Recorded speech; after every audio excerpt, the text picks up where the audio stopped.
¿Qué onda? ¿Qué onda? ¿Cómo andamos? Espero que muy bien.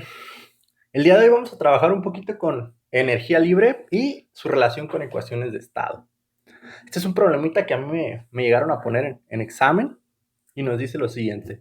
La energía libre de Gibbs en función de la presión y la temperatura de cierto gas es, y me dan la función, es decir, cómo cambia la energía libre de Gibbs o cómo depende a partir de la temperatura y la presión.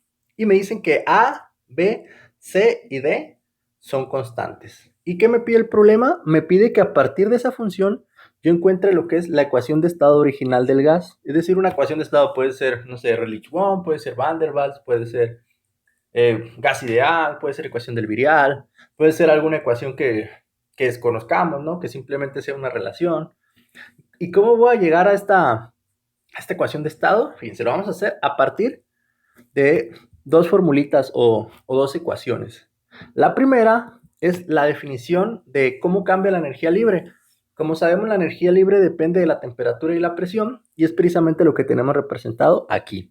Nos dice que el cambio total de la energía libre va a ser igual al cambio parcial de la energía libre respecto de la temperatura a presión constante más el cambio que tenga la energía libre respecto de la presión cuando consideramos la temperatura constante. ¿Sale? Y vamos a utilizar una segunda ecuación que es una de las ecuaciones fundamentales de la termodinámica que nos dice que la energía libre es igual a menos la entropía multiplicada por el diferencial de temperatura más el volumen multiplicada por el diferencial de presión. ¿Va? Son ya ecuaciones establecidas.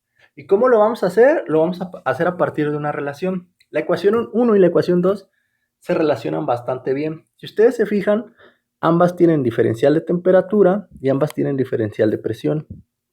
¿Qué es lo único que cambia? Lo que las acompaña. En la primera lo acompaña la derivada parcial de la energía libre respecto a la temperatura y en la segunda ecuación, en el primer término lo acompaña lo que es la entropía. Por lo tanto, podemos hacer una igualación.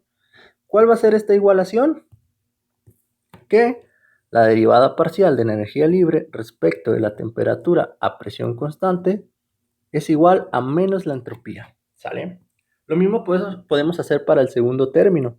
Si ustedes se fijan, están relacionados.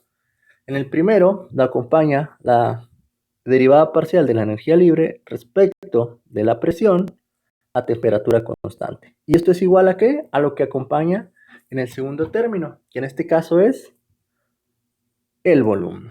¿Sale? Para nosotros obtener una ecuación de estado necesitamos relacionar presión, temperatura y volumen. Por lo tanto, la primera relación que encontramos no la vamos a necesitar para esta situación. Vamos a utilizar la segunda, que es la que nos relaciona el volumen con la energía libre. Pero, ¿cómo me lo relaciona? A partir de una derivada. Entonces, ¿qué es lo que tengo que hacer? Yo tengo mi función. Mi función que es G es igual a A más B multiplicado la temperatura más C, que multiplica T, logaritmo natural de T, más RT, logaritmo natural de la presión, más, lo voy a poner aquí abajo, perdón, menos D sobre T cúbica por la presión. Va, entonces, para encontrar el volumen, lo único que tengo que hacer es derivar esta función que yo tengo respecto a quién.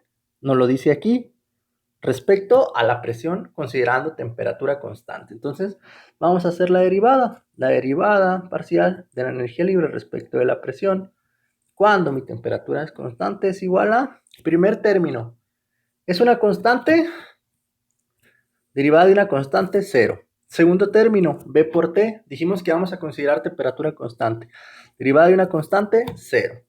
Tercer término, C por T, logaritmo natural de T. Todo es constante, derivada de una constante, 0. Cuarto término, RT por el logaritmo natural de presión. RT es constante, ¿y cuál es la derivada de un logaritmo natural?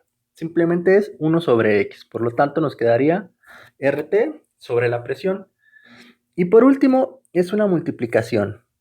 Menos D sobre T al cubo es constante. ¿Cuál es la derivada de P? ¿O cuál sería la derivada de X? Simplemente 1. ¿Sale, vale? Por lo tanto, es como si esto lo multiplicáramos por 1. Entonces, ¿cómo me queda la derivada parcial de la energía libre respecto de la presión? Simplemente me queda con dos términos. RT sobre P menos D sobre T cúbica. ¿Están de acuerdo? Y además de esto, ¿a qué es igual? La derivada parcial, habíamos visto que esto es igual a B. Por lo tanto, podemos igualarlo y sacar de aquí nuestra ecuación de estado. B sería igual a RT sobre P menos D sobre T al cubo. ¿Va? Entonces, esto que tenemos aquí sería la ecuación original de estado, de donde proviene esa función. ¿Va? Espero haberles ayudado, chicos. Cuídense mucho. Nos vemos pronto.